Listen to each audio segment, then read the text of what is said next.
Sir ఏంటి sir ఇది ఈ ప్లేస్ ఏం తయారు ఇక్కడ చేస్తారు? ఇక్కడ నేను చెరుకు నాకు చూసారు కదా నా చెరుకు తోట. అవును అవును. ఆ చెరుకు ఇక్కడ తీసుకొని వచ్చి ఆహా. క్రషర్ ఉంది, చెరుకు క్రషర్, దాంట్లో వేసి చెరుకు పాలు బయట తీసి అక్కడ ఇక్కడ కాంచి దీన్ని బెల్లం తయారు చేస్తాం. ఓకే. ఆ బెల్లం ముద్ర తయారు చేస్తాము, బెల్లం పౌడర్ కూడా తయారు చేస్తాము. సహజంగా దాంట్లో నేచురల్ ఎలిమెంట్స్ వాడతాం. ఇప్పుడు చూడండి, కొంచెం సున్నం వాడతాం, తప్పులే. బెండకాయలు ఉన్నాయి కదా, అవి కత్తిరించి జిగురు చేసి ఆ బెండకాయలు కొంచెం వేస్తాం, అవునా, నాణ్యంగా రావడానికి. అది ఇప్పుడు మీరు బయట చూడండి, బెల్లం తీసుకుంటుంటారు మార్కెట్లు అంతా, ఎన్నో కెమికల్స్ వాడేస్తుంటారు రంగు రావడానికి, మురికిపోవడానికి సోడా వేస్తుంటారు. ఇవన్నీ చాలా హాని చేస్తుంది మన హెల్త్ పైన. అయ్యో. అందుకని సహసిద్ధంగా చేసి ఇచ్చిన బెల్లం చాలా నాణ్యంగానే ఉంటుంది, తీసుకుని తిన్న చాలా ఆరోగ్యంగా ఉంటారు.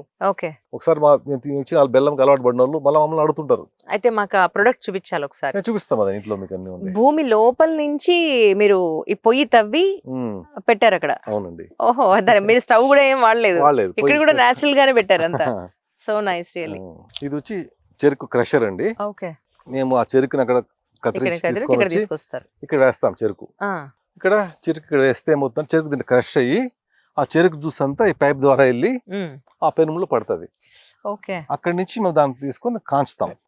బాగా కాంచినాక 1 or 2 hours కాంచినాక అది పాకి మళ్ళీ అది ఆ పాకనైతే కింద దోన్లు వేసుకుంటే అది ఆరినాక దాన్ని ముద్దలు పట్టడము, పొడి చేయడము.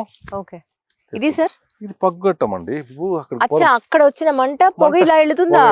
ఓ my god, oh my god. Technology ఇవన్నీ ఎక్కడ నేర్చుకున్నారు సార్ మీరు? పాతకాల పద్ధతులే కదండి ఇవన్నీ. అంతేనా? మీరేమి స్పెషల్ గా ఇవి కూడా స్పెషల్ గా గొట్టాలు వాడలేదని, మట్టితోనే గొట్టం చేసాం. ఇవన్నీ పాతకాల పద్ధతులు అంతే, తాతలు చేసింది అట్లే కంటిన్యూ అంతే. అద్భుతం అద్భుతం. రెడ్డి గారు, ఎంత పాతకాలం చింత చెట్టు అండి, ఎంత పెద్ద నీడిచ్చిందండి బాబు. అవునండి కదా, ఇంచుమించుగా 6 ఎకరా నీడుస్తుంది మాను. అదే ఎంత పాతది యాక్చువల్ గా. నేను చిన్నప్పటి నుంచి ఇంతే ఉంది. మా తాత వాళ్ళు మా నాన్న అడుగుతూ కూడా చెప్తే ఆయన అంటుండే, ఆయన చిన్నప్పటి నుంచి ఇంతే ఉంది అంటే. ఇది అయితే 100 ఏళ్ళ నుంచి అనుకోవచ్చు, ఇంకా ఎక్కువ. ఓ మై గాడ్, ఈ చెట్టుకు 100 ఏళ్ళు ఎప్పుడో ఎక్కువ. So nice. సార్ ఇదేం పంట సార్? ఇది వరి అండి. ఇది ఏ వరి వేశారు? ఇంద్రాణి వేసాను దీంట్లో.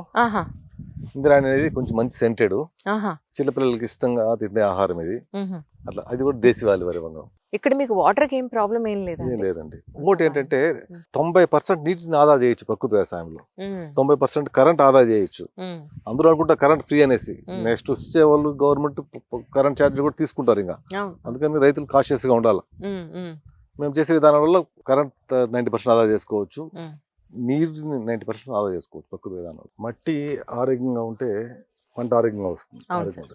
మట్టి నుంచి దూరమైన మనము అందరూ హాస్పిటల్ దగ్గర అవుతున్నాం కదా, రకరకాల జబ్బులు. ఎందుకంటే రసాయన మందులు వాడి మన బాడీలోకి ఎన్నో కెమికల్స్ సంహారాలు లోపలికి వెళ్ళిపోయి ఈ బయట తరమడానికి చాలా ఇబ్బంది అవుతుంది. అందుకని రకరకాల జబ్బులు మనం పడుతున్నాం. ఇప్పుడు దుస్థితి ఎట్లుందంటే 50 ఏళ్ళకి చచ్చిపోతున్నాము, మనల్ని 75 ఏళ్ళకి 80 ఏళ్ళకి గుంతలు పుడుస్తున్నారు. మిగతా 30 ఏళ్ళు బతికినా వేస్తే, రకరకాల హాస్పిటల్ తిరుగుతూ మాత్రలు మింగుతూ సూదులు వేసుకుని గడిపేస్తున్నారు. దీన్ని అందరూ గ్రహించాల. ఒక నిజమైన వ్యవసాయము, సహసిద్ధమైన వ్యవసాయము, దాని బైబుల్ మళ్ళా వ్యవసాయం చేయలేని వాళ్ళు, వ్యవసాయ అలాంటి రైతులు గుర్తించాలా. అప్పుడే నెక్స్ట్ జనరేషన్ బాగుంటుంది, అందరూ మంచి లైఫ్ లీడ్ చేయగలుగుతారు. కరెక్ట్. సార్ మీ అబ్బాయా? అవునండి, మా అబ్బాయి. ఓకే. హాయ్ హీరో, ఏంటి నీ పేరు? పార్థు. పార్థా చెప్పింది నేను అన్నట్టున్నాడు. ఏం చదువుతున్నామ్మా? 9th? ఓ రైట్. ఇతనికి చిన్నప్పటి నుంచి నేను పొలంలో తీసుకెళ్ళడము అని నేర్పిస్తున్నా. ఓకే. ఇంత చిన్న వయసు నుంచి తను ఇప్పుడు నుంచి అర్థం చేసుకోవాలి, సాయిల్ అంటే ఏంటి, మనం ఏం స్ప్రే చేస్తున్నాము, ఏం ఆహారం ఇస్తున్నాం సమాజానికి. తను బాగా చదువుకొని ఏం చేసినా, ఉద్యోగం చేసినా, మంచి ఏం చేసినా కూడా కానీ వ్యవసాయం వదలదని నేర్పిస్తున్నాం మా బిడ్డకి. So nice. తనకున్న 20 ఎకరాల్లో సహజంగా పండించి సమాజానికి అందించే విధంగా కంటిన్యూ అవ్వాలా.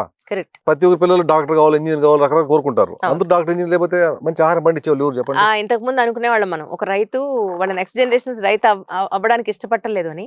బట్ మీరు మాత్రం ఇష్టపడుతున్నారు. ఇష్టపడతానండి, ఎందుకంటే నాకు చాలా తృప్తిని ఇస్తుంది అది. అంటే చదువుకోవద్దని చెప్పను, బాబుకి చదువుకోవాలి, దాని తర్వాత ఈ వర్క్ కంటిన్యూ చేయాలి నేను అంటాను నా బిడ్డకి. ఎందుకంటే మంచి మంచి వరి వంగడాలు పండించడము, మామిడికాయలు మంచి సహజంగా పండించేయడము, మంచి ఉత్పత్తిని సమాజానికి అందించడం అనేది నేను నేర్పించుకుంటూ, నేను చేపిస్తా, వాడికి నేర్పిస్తా, ట్రైన్ చేస్తున్నా బాబు కూడా. So nice really. బాబు ఒకటేనండి? బాబు అండి.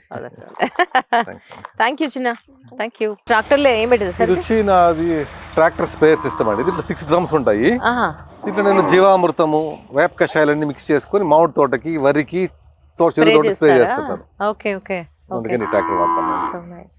ఇది ఏం మెషిన్ సార్? పిండి మరలా ఉంది.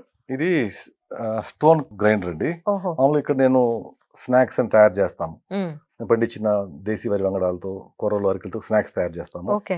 మామూలుగా పిండి కుట్టాలంటే మనం ఐరన్ మిషన్ లో కొడతాము. అవును. జనరల్ గా ఎక్కువ హీట్ జనరేట్ అవుతుంది. అందుకే రాజస్థాన్ నుంచి స్టోన్ క్రషర్ తెప్పించుకున్నాను. ఓకే. దీంట్లో వేస్తే కింద రాయి ఉంటుంది. మ్హూ. దీంట్లో గ్రైండ్ అయితే తక్కువ హీట్ జనరేట్ అవుతుంది. గ్రైండ్ ఒక ఫుడ్ గ్రైండ్ పైన రైట్ రైట్. దానిలో పోషక విలువలు ఎక్కువ నిలబడతాయి. ఉమ్, ఇలాంటివి అంతా వాడి పిండిని మరబట్టి నేను స్నాక్స్ చేస్తాను. ఓహో. చక్కగాని పైన చాలా ఆయిల్ తీస్తాను. ఓకే.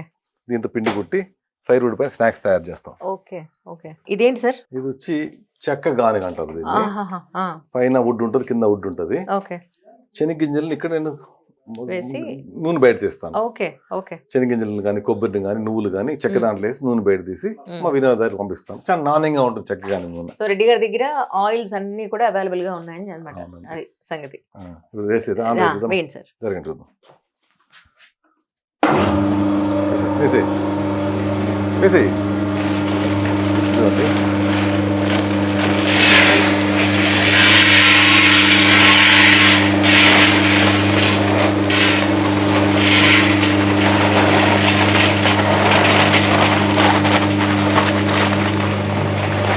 ఇది చూడండి, బాగా సహజంగా పడినటువంటి శనగింజల్ని ఆ, ఇది చేపెట్టండి. అటు సైడ్ ఓకే, సైడ్ ఓకే. పెట్టండి. అటు సైడ్ కట్ అవుతుంది. ఆ, అటు సైడ్ దీంట్లో చెక్క దాంట్లో పైన వుడ్డు, కింద వుడ్డు, ఉమ్, తక్కువ హీట్ పుడుతుంది గింజ పైన. అదే.